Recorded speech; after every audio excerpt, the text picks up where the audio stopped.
ನಾನಿರುವುದೇ ನಿಮಗಾಗಿ. ಕಲ್ಯಾಣ್ ಚಲೋ ನಾನಿರುವುದೇ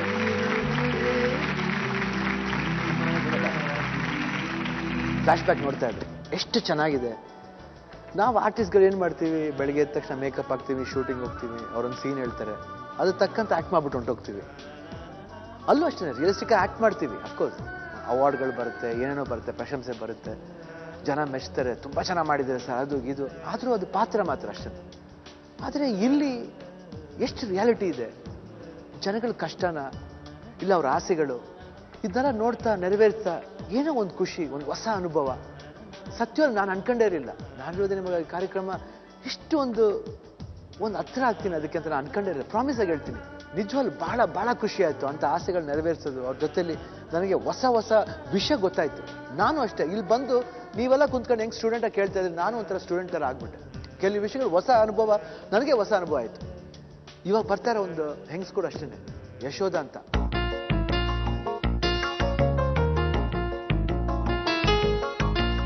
ಇವಳು ಯಶೋಧ ತುಂಬಾ ಜಾಣೆ ಮತ್ತು ಪ್ರತಿಭಾವಂತೆ. ಹಾಡ್ತಾಳೆ, ಕುಣಿತಾಳೆ, ತುಂಬಾ ಸಂತಸದ ಬದುಕು ಬದುಕ್ತಾ ಇದ್ದಾಳೆ.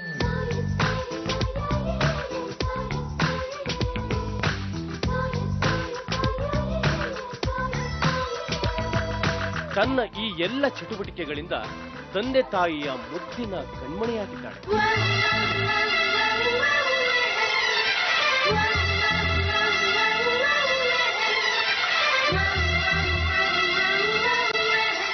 ಹೀಗಿರುವಾಗ ಒಂದಿನ ಒಮ್ಮೆಲೆ ಜ್ವರ ಬಂದು ಕಾಯಿಲೆ ಬೀಳ್ತಾಳೆ.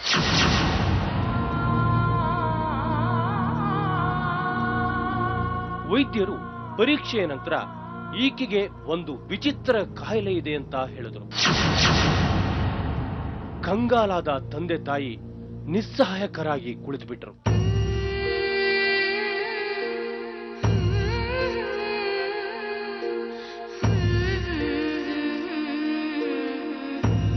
ಕ್ರಮೇಣ ಈ ಕಾಯಿಲೆ ಯಶೋಧಾಳ ಕೈ ಹಾಗೂ ಕಾಲುಗಳನ್ನ ಆವರಿಸಿಕೊಂಡಿತು.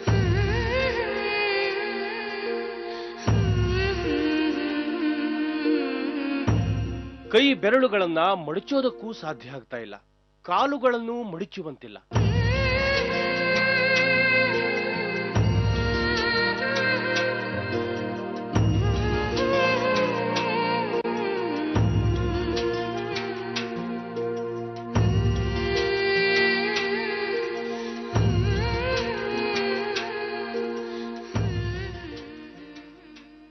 ಆಕೆ ಕಥೆನೂ ಒಂದು ಹೊಸ ಅನುಭವ, ಆಕೆನೂ ಒಂದು ಆಸೆ ಹೊತ್ಕೊಂಡು ಬರ್ತಾ ಇದ್ದಾರೆ. ಏನು ಆಸೆ ಅಂತ ಅವ್ರ ಬಾಯಲ್ಲೇ ಕೇಳ. Let's welcome Yashoda.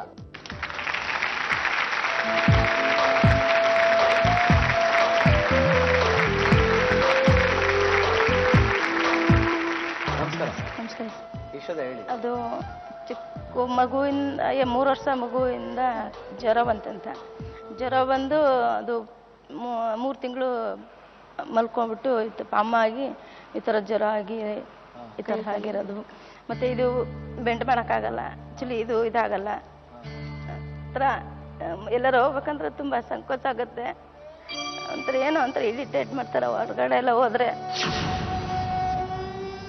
ಕೇರ್ ಮಾಡಬಾರ್ದಮ್ಮ. ಜಾಸ್ತಿ ಜನ ಯಾವಾಗಲೂ ಹೇಳ್ತಾರೆ, ನೋವು ಅರ್ಥ ಆಗುತ್ತೆ ನಮ್ಗೆ. ಯಾಕಂದ್ರೆ 1000 ಮಾತಾಡ್ಲಿ ನಮ್ ಜೀವನ ಅಲ್ವಾ, ಹೆಂಗೆ ಅಂದ್ರೆ ನನಗೆ ಒಂಥರ ನಾಚಿಕೆ ಆಗತ್ತೆ ಆಚೆ ಎಲ್ಲ ಹೋಗಕ್ಕೆ. ನಾಚಿಕೆ ಪಡ್ಬೇಡಮ್ಮ. ಎಲ್ಲೋ ಒಂದ್ ಕಡೆ ಯಾವ ತರ ಇದಾರೆ ನೋಡು, ಕೈ ನೋಡು ತರ ಅನ್ಸ್ತಾರ.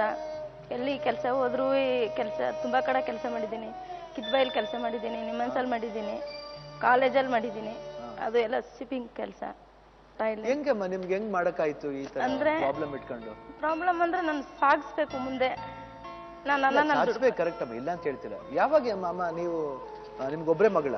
4 ಏನ್ ಮಾಡ್ತಾರೆ? ಅವರು ಒಬ್ರು ತೀರ್ಕೊಂಡ್ಲು, ವರ್ಷ ಆಯ್ತು. ಯಾರಮ್ಮ? ದೊಡ್ಡ ಮಗಳು ತೀರ್ಕೊಂಡ್ಲು. ಇನ್ನೊಬ್ರು ಇಲ್ಲೇ ಅವ್ರೆ, ಮನೆ ಕೆಲಸ ಮಾಡ್ಕೊಂಡವ್ರೆ. ಮಗ ಊರಲ್ಲ ಅವ್ರೆ, ಹೆಂಡತಿ ಮನೆಲ್ಲ ಅವ್ರೆ. ಕೆಲಸ ಮಾಡ್ತಿದಾರೆ? ಅವ್ರ ಕೆಲಸ ಆರಾಮ್, ಏನೋ ಹೊಲದಲ್ಲಿ ಏನೋ ಕೆಲಸ ಮಾಡ್ಕೊತಾರೆ. ಇಲ್ಲಿ ಬರ್ತಾ ಇರ್ತಾರೆ ಹೋಯ್ತಾರೆ. ನಾವು ಬಂದು 25 ವರ್ಷ ಆಯ್ತು. ಇವಳು ಅಲ್ಲಿ ಹಳ್ಳಿಲಿ ಸಾಕಾಗಲಿಲ್ಲ, ಅದು ಇಲ್ಲೇ ಮನೆ ಕೆಲಸ ಮಾಡ್ಕೊಂಡು ಬ್ರಾಹ್ಮಣರ ಮನೆಯಲ್ಲಿ ಅವರೇ ಜಾಗ ಕೊಟ್ಟಾರೆ. ನಮ್ಮಮ್ಮ ಮನೆ ಕೆಲಸ ಮಾಡ್ತಾರ, ಅವರು ನಮ್ಗೆ ಕಾರ್ ಸೈಡಲ್ಲಿ ಜಾಗ ಕೊಟ್ಟಿದ್ದಾರೆ ಉಳ್ಕೊಳಕ್ಕೆ. ಅವ್ರ ಮನೇಲಿ ಕೆಲಸ ಮಾಡ್ತಾರೆ. ಹಾ.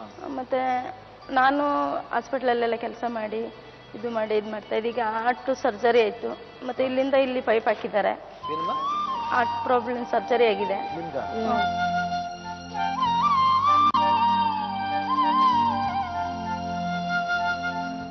ಇದು ಫೋನಲ್ಲೇ ಕಾಂಟ್ಯಾಕ್ಟ್ ಮಾಡ್ಕೊಂಡು ಬ್ರೋಕರ್ ಕೆಲಸ ಥರ ಮಾಡಿಕೊಂಡು ಜೀವನ ಮಾಡ್ತಾ ಇದ್ದೀನಿ.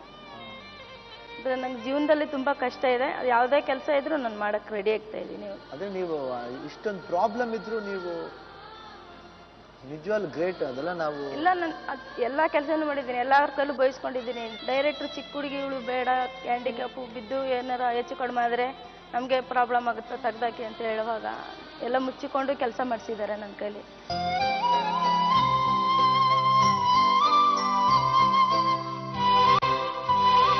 ತುಂಬ ನೋವಿದೆ ತುಂಬ ನೋವಾಗುತ್ತೆ ಮಾತಾಡೋಕ್ಕೆ. ಯಾಕಂದರೆ ಬರೀ ನಾನು ಇಲ್ಲಿ ಈ ಪ್ರೋಗ್ರಾಮ್ ಬಂದಮೇಲೆ ಎಷ್ಟು ನನಗೆ ಖುಷಿ ಆಗುತ್ತೆ ಅಂದರೆ, ಈ ರೀತಿ ಪ್ರಾಬ್ಲಮ್ ಇರೋರು ಜಾಸ್ತಿ ಜನ ಬಂದಿದ್ದಾರೆ ಆಸೆ ಹೊತ್ಕೊಂಡು. ಅವರು ಆಸೆ ನೆರವೇರಿಸಿದ್ದೀನಿ ಅಫ್ಕೋರ್ಸ್, ಬಟ್ ಜೊತೆಗೆ ಹೆಂಗೆ ಅವರೆಲ್ಲ ಒಂದು ಬದುಕಬೇಕಂತ ಒಂದು ಛಲ ಓದ್ಕೊಂಡ್ಬರ್ತಾರೆ. ಅದೆಲ್ಲ ಹೆಂಗಮ್ಮ ಬರುತ್ತೆ ನಿಮಗೆ? ಹೆಂಗೆ ಆ ಛಲ ಬರುತ್ತೆ ಹೇಳಿ? ಯಾಕಂದರೆ ನಾನೇ ಒಂದೊಂದ್ಸತಿ ಅನ್ಕೋತೀವಿ, ಏನೇ ಬೋರ್ ಆಗೋಯ್ತು ಜೀವನ, ಯಾತಿಗೆ ಬೇಕು, ಬಿಟ್ಬಿಡೋಣವಾ ಅಂತ ಅನ್ಸುತ್ತೆ. ಬಟ್ ನಿಮ್ಗೆಲ್ಲ ದೇವ್ರು ಎಲ್ಲಿಂದ ಒಂದು ಶಕ್ತಿ ಕೊಡ್ತಾನೆ ಅದು ನಮ್ಗೆ ಗೊತ್ತಿಲ್ಲಮ್ಮ. ಇಷ್ಟೆಲ್ಲ ಪ್ರಾಬ್ಲಮ್ ಇದ್ರೂ ದುಡಿಬೇಕು, ನಮ್ಮ ಕಾಲ ಮೇಲೆ ನಿಂತ್ಕೋಬೇಕು ಅಂತ ನಿಮ್ಗೊಂದು ಆಸಕ್ತಿ ಬೆಳೆಸ್ತಾನಲ್ಲ ದೇವ್ರು. ನಿಜವಲ್ಲ ದೇವ್ರಿಗೆ ಥ್ಯಾಂಕ್ಸ್ ಹೇಳ್ಬೇಕಮ್ಮ. ಯಾಕಂದ್ರೆ ಅಷ್ಟು ಧೈರ್ಯ ಯಾರಿಗೂ ಬರಲ್ಲಮ್ಮ. ಅಂದರೆ ನಿಮ್ಮ ಬಗ್ಗೆ ಈ ಥರ ಎಲ್ಲ ಕೇಳ್ಕೊಳ್ಳೋಕ್ಕೆ ಎಲ್ಲ ಇವಾಗ ನೋಡಿ, ಇವಾಗ ನಿಮ್ಮಂಥವ್ರು ಬಂದಾಗ ಏನಾಗುತ್ತೆ ಅಂದರೆ, ಈ ರೀತಿ ನಮ್ಮ ಶೋಲಿ ಆ್ಯಕ್ಚುಲಾಗಿ ಜಾಸ್ತಿ ಈ ರೀತಿ ಒಂದು ಆಸೆಗಳನ್ನ ಯಾಕೆ ತಗೋತೀವಿ ಅಂದರೆ, ಇದೆಲ್ಲ ನೋಡಿದಾಗ ಯಾರ್ಯಾರ ಮಕ್ಕಳಿಗೆ ಈ ರೀತಿ ಪ್ರಾಬ್ಲಮ್ ಇದೆಯೋ ಅವ್ರಿಗೆಲ್ಲ ಒಂದು ಸ್ಫೂರ್ತಿ. ಎಸ್, ಜೀವನದಲ್ಲಿ ನಾವೇನ ಮಾಡ್ಬೋದು. ಅವರೆಲ್ಲ ಅಷ್ಟು ಪ್ರಾಬ್ಲಮ್ ಇದು ಮಾಡ್ಬೇಕಾದ್ರೆ ನಮಗೂ ಆ ಪ್ರಾಬ್ಲಮ್ ಇದೆ, ಇದನ್ನ ನಾವು ಫೇಸ್ ಮಾಡಬೇಕು, ಫೇಸ್ ಮಾಡಿ ಇದನ್ನ ಗೆಲ್ಲಬೇಕು ಅಂತ ಒಂದು ಧೈರ್ಯ ತುಂಬುವಂಥ ಒಂದು ಆಸೆಗೋಸ್ಕರ ನಾವು ಇದನ್ನ ಜಾಸ್ತಿ ತಗೋತೀವಿ. ಅದಕ್ಕೆ ನಂಗೆ ತುಂಬ ಆಸೆ. ಇಂಥ ಒಂದು ಕೇಸನ್ನ ತಗೊಂಡು ಅವ್ರ ಆಸೆನ ಪೂರೈಸಿದಾಗ ನಿಜವಾಗ್ಲೂ ನನ್ನ ಆಸೆಗೆ ತುಂಬ ಖುಷಿ ಕೊಡುತ್ತೆ, ನಮ್ಗೆ ತುಂಬ ಹ್ಯಾಪಿನೆಸ್ ಆಗುತ್ತೆ. ಯಶೋಧಾಳ ಈ ತೊಂದರೆಯಿಂದಾಗಿ ಜನತೆ ಇವಳನ್ನ ನೋಡಿ ಗೇಲಿ ಮಾಡುವಂತಾಯಿತು. ಎಲ್ಲೇ ಹೋದ್ರೂ ಕೆಲಸ ಕೊಡ್ಲಿಲ್ಲ.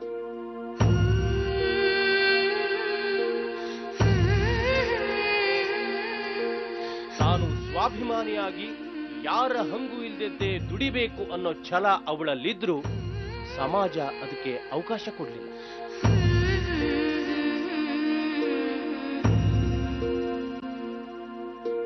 ಯಶೋಧಾಳ ಬದುಕಿನಲ್ಲಿ ಇಷ್ಟೊಂದು ನೋವು ತುಂಬಿದೆ. ಅವಳಿಗೊಂದು ಬದುಕು ಕಟ್ಟಿಕೊಡುವಲ್ಲಿ ನಾವು ಏನ್ ಮಾಡಬಹುದು? ಇದರ ಕುರಿತು ಒಂದು ಸಣ್ಣ ಬ್ರೇಕ್ನ ನಂತರ ನೋಡೋಣ.